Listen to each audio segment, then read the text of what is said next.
You win some, you lose some. But you live to fight another day.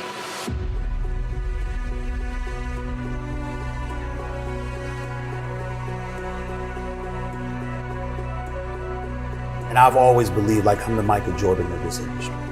When I'm on the air, I'm the one that will make you want to hear from me. I don't care who I'm on the air with. I don't care who it is. It does not matter to me. By the time I finish speaking, I am the one that you're going to want to listen to. That's my attitude. If this requires 100% and you give me 99, I might want to fire you. Because I'm about getting the job done. Sure. It's about the results. And I think that, unfortunately, when we look at our generation today, not enough people preach about that. Because I think that we live in a society where people have become masters of pointing the finger at other people as to reasons why things don't get done. I think there's too much explanation that goes on. But the bottom line is you ain't getting it done. And if you're not getting it done, I need somebody that can get it done. I am of the belief that if you truly, truly adopt that belief in your soul, then you walk to work every day not looking for excuses. You're looking for a way for the job to get done. And in most instances, you are going to be successful than not. You want to go with status quo, you're perfectly, fine with flowing along, just safe, to get along, secure. Safe, secure, whatever. But when you're trying to win, you're constantly looking to get better. My philosophy is very, very simple when it comes to my family, particularly, me being a dad. If they're hungry, it's because I'm starving. I don't eat until they eat.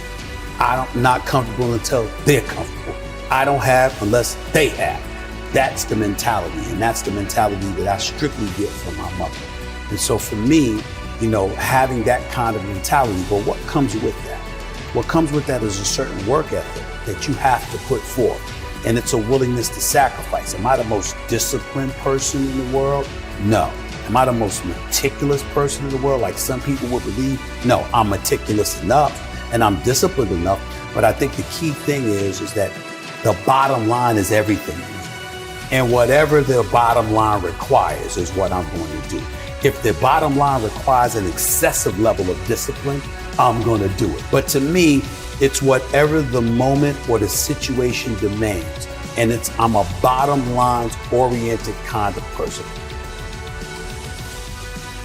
You don't assume that opportunities are waiting for you. You know obstacles are standing at every door. Wow.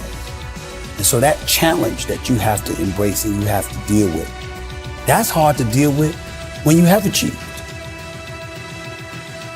You don't work hard to play hard.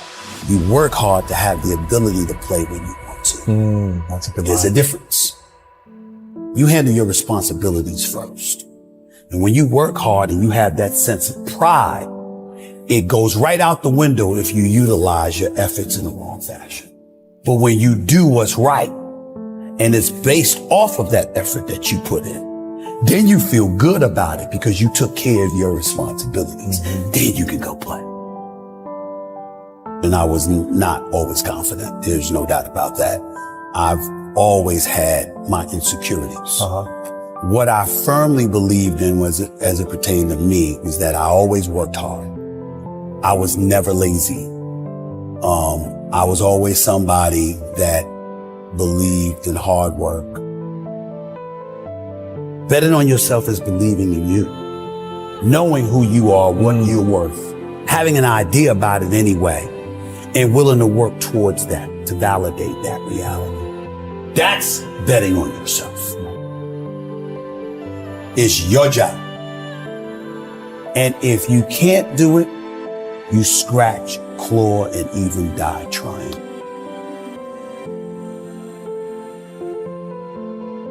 We make excuses every day, all of us as human beings. On far more occasions than not, I have to speak on the issue of accountability as it pertains to the entire sports world. And when it comes to the issue of accountability, I get all of that from Mom. It happened with ESPN when my contract wasn't renewed back in 2008. I was sitting up there, I felt betrayed. I felt ticked off. My mother let me lick my wounds for a couple of days. And then she said, what could you have done better? You sure you didn't do anything? And I thought about all the stuff. I'm like, what is she talking about? This is just not true. This is not right. I work hard, I do this, I do that. And then I started thinking about it. Yeah, I was a pain in the ass. I did kind of complain a little bit too much. But the biggest thing that I remember doing is that I always came to the bosses with problems.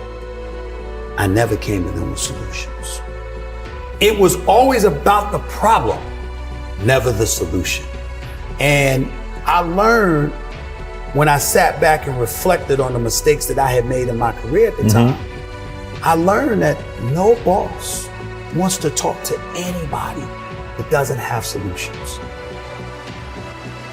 Instead of working around the clock trying to figure out what somebody else wants from you, good or bad, there are moments that crystallizes it for you in your mind. Pay attention and you'll see what they are. And you'll know what to do accordingly. That is what I believe makes me the best. It's my commitment to excellence for the collective whole. Be the guy who embraces the ugly, the miserable. Be the guy who embraces hard work, the grind. Don't be afraid of being hurt. Don't be afraid of sacrificing some blood. It's the moments in life, the decisions you make on a moment-to-moment basis that add up to be the guy or not the guy. Tonight, I did something, that I feel more of a guy. For me, who I am, my guy. Make the hard decisions, make the sacrifices, make the unpopular decisions, and become comfortable in your own skin. And if you are not a person that you are comfortable being alone with, that is the one person in this universe that you have full power, full right, and full responsibility to change. If you had to create a human, what would you put them through to make them better?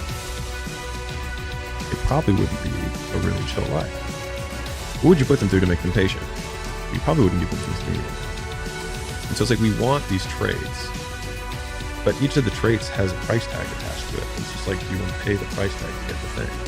And so I think if people reframe the period of life that they're going through as the price that they're paying out of their wallet, of their wallet, of their time, seconds of life that they're trading for it, then I think more people will be willing to make the trade. Because at least when I look at myself, like when I'm 80-something years old and I'm looking back at my life, I want to have these traits. But in order to have those traits, I know I have to go through these things. And I think for me, that's given me a lot of comfort in hard times.